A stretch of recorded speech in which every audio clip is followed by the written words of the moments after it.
Ano? Hindi ako ng dugo.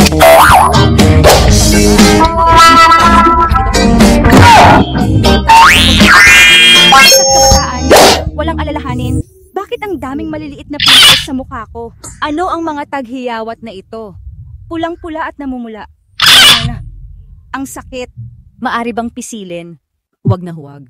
Habang unti-unting tayo ay pumapasok sa yugto ng pagkakalaga, sobra-sobrang paglabas ng langis sa balat ay nagdudulot ng iba't ibang problema sa balat. Halimbawa, kapag ang mga pores ay sobrang marado, nagtutuloy ito sa pagbuo ng blackheads, closed comedones at acne. Sa mga ito, ang closed comedones at acne ay may isa pang mas professional na tawag na acne vulgaris. Ang mga ganitong problema sa balat ay kadalasang nangyayari sa pagitan ng 2 hanggang 20 taong gulang. Ngayon, pag-usapan natin ng mabuti ang mga problema sa balat sa panahon ng pagdadalaga. Ano ang dapat gawin para magkaroon lamang ng kabataan at walang acne? Sabi nga, kung alam mo ang sinabing bago natin solusyonan ng acne, na alamin muna natin kung bakit nagkakaroon ng acne. Dahil ito sa mabilis na pagtaas ng hormones at pagbabago ng hormones sa pagdadalaga na naging sanhi ng maraming sebum secretion mula sa sebaceous gland. Ang mga pores ay barado at ang naipon na bakterya ay nagiging sanhi ng pamamaga pagkatapos ng oxidation. Ang mga pimples sa iba't ibang bahagi ay nagre-represent ng iba't ibang halimbawa, ang pimples sa loob dahil sa kakulangan ng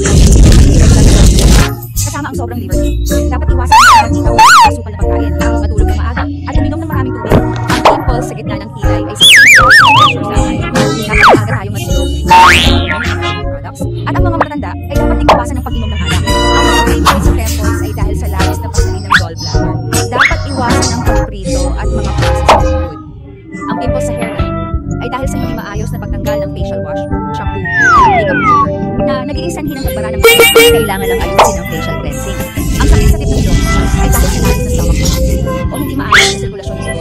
Dapat bawasan ang maanghang at maalat na pagkain at dagdagan ng magandang detoxification at allergic constitution. Iwasan ang allergen at bawasan ang junk food. Ang pimples sa paligid ng labi ay dahil sa constipation at sobrang dapat mapahid. Ang pimples sa baba at panga ay dahil sa hormonal imbalance. Madaling tumubo ang pimples sa paligid ng menstrual period.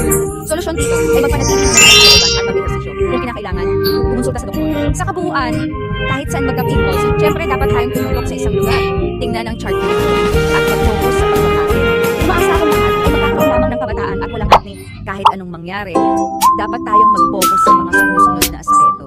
Una, linisin. Pagpasok sa pagdadalaga, hindi na pwedeng tubig lang ang panghugas ng mukha. Mas mabuting pumili ng malambot na amino acid facial wash.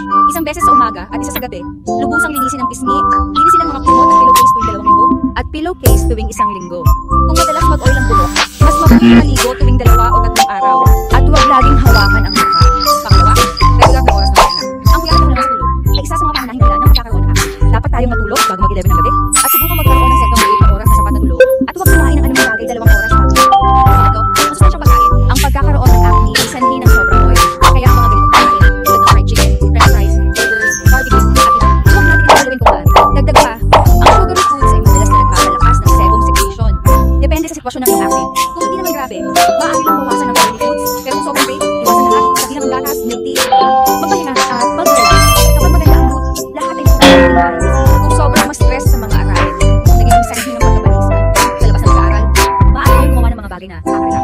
Tulad ng pakikinig sa musika, pag-draw, at makipag-chat sa mga kaibigan para ma-relax. Kung hindi gaanong severe ang acne, maaari mong sundin ang mga hakbang na nabanggit ko kanina. Pagdaan ng panahon, magdedisip. Kung ang mukha ay muscle acne, huwag nang magpisilin ang mga ito dahil maaaring mag-iwan ng scars at dark spots. Ang pinakamahusay na solusyon ay magpasilin sa doktor. Ang dermatologist ay makapagbibigay ng professional na payo at treatment. Kung gagamit ng ointment, huwag maingat at huwag gumamit ng precautions. Bagamat normal ang pagkakaroon ng acne, dapat tayo mag-ingat sa pag-aalala. Huwag magkamay, huwag sumisisa. Bilisin mo ang oras na oras na mawawala sila sa anong madaling. Kahit may mga acne, huwag ma-stress. Sapagkat ang tunay na naging dahilan kung bakit nakulis ka ay hindi balat ng iyong mga talento at sigasig. 30 tanong tungkol sa pagdadalaga, basta't kabataan, walang alalahanin.